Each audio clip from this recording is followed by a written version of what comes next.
When the news came out that Alan Osmond had died at 76, it truly felt like the end of an era for so many people. If you ever sang along to the Osmonds, or remember sitting in the living room, watching Donnie and Marie light up the TV, you know just how much this family became part of our lives. Their voices were on the radio during road trips, at sleepovers, in the background while we grew up.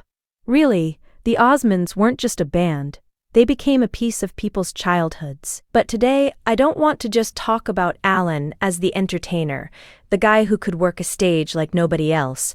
No, he was so much more than that. He was a dad, a fighter, and someone who taught his family and fans how to keep going even when life gets heavy. What really brought that home for me was reading the raw, beautiful tribute his son David posted after Alan passed. David didn't just write about his dad as a pop culture icon. He called Alan his buddy. Not just dad, but buddy. There's something special about a grown son choosing that word. It speaks to a relationship built on more than respect. That's pure affection. And for them, music wasn't the only thing they shared. They had a different, unbreakable connection. Both Alan and David fought the same battle with multiple sclerosis. David got his diagnosis in 2005, and Alan had already been fighting since 1987. Just sit with that for a moment. Imagine being told you've developed the same illness as your own parent, and instead of feeling scared or lost, you look at them and feel understood. That was their story. David described how sometimes they wouldn't have to say anything at all. Just being together, sharing a hug, they both instantly knew what the other was feeling.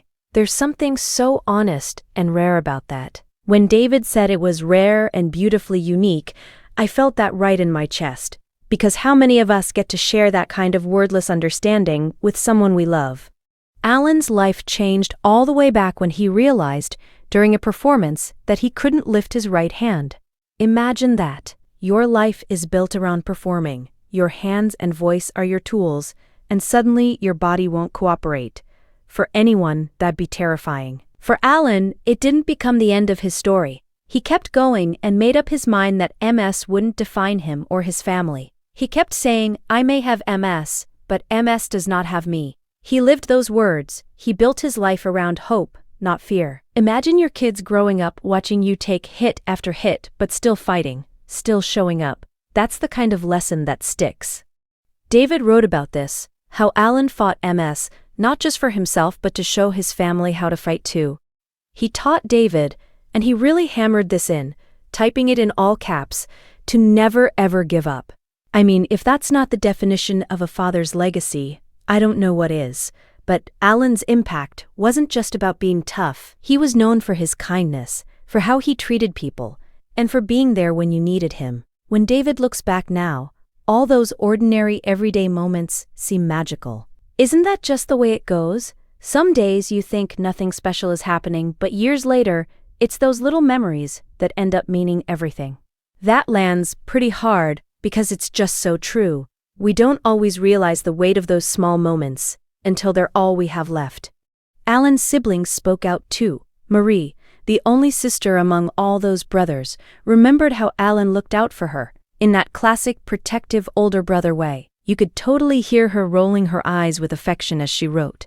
And then Donnie, he posted a photo of himself as a baby being held by Alan, and wrote about how Alan was always there, an arm around his shoulder, guiding and protecting him. He was the quiet backbone that helped everyone else shine without ever looking for the spotlight himself.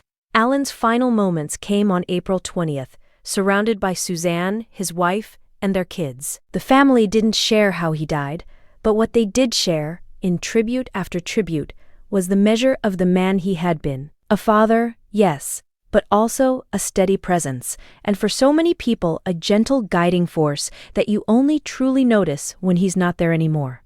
There was a line at the end of David's tribute that really stayed with me.